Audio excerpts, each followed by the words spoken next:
Bonjour, je suis Julien, votre professeur de français pour le niveau d'ALPH C2. Je vais ici faire un petit rappel sur la ponctuation et l'utilisation intelligente de la ponctuation, des différents signes de ponctuation à l'écrit.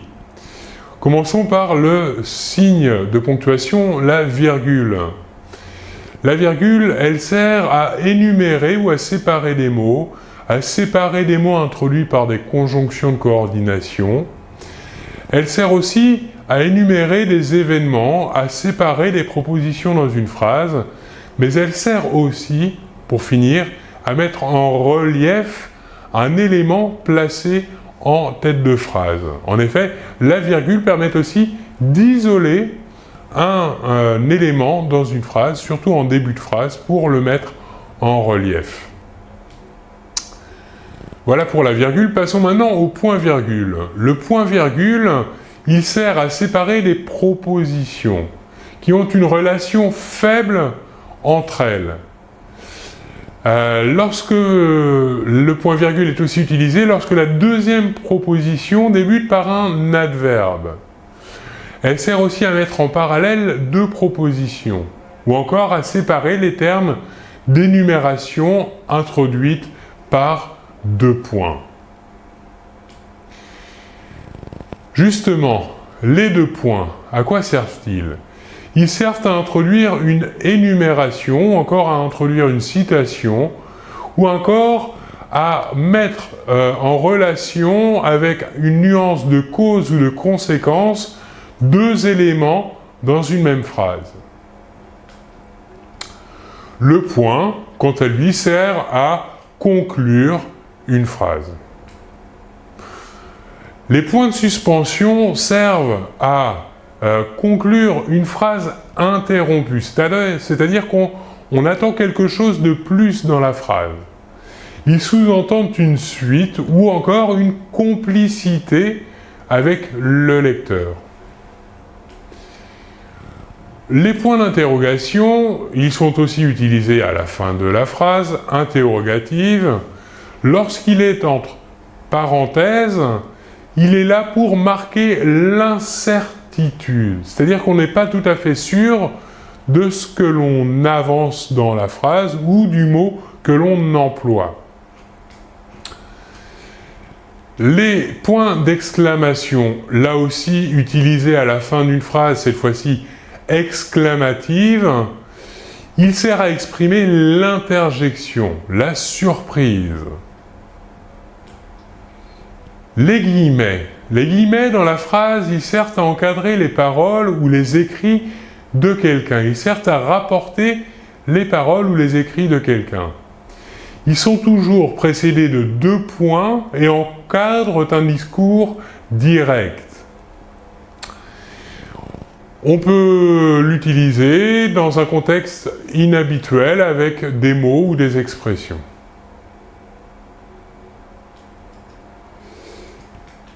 Les parenthèses, quant à elles, sont utilisées pour isoler un mot ou un groupe de mots dans une phrase. Par exemple, pour expliquer un mot, on peut utiliser les parenthèses pour donner une définition de ce mot et mettre cette définition entre parenthèses. Il peut aussi signaler des variantes de genre et de nombre.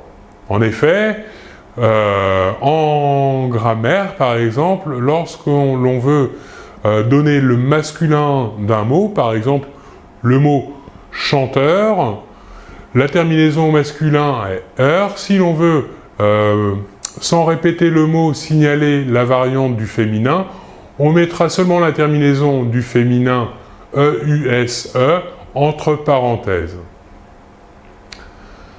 Encadrant un chiffre arabe, c'est un appel à une note de pied de page.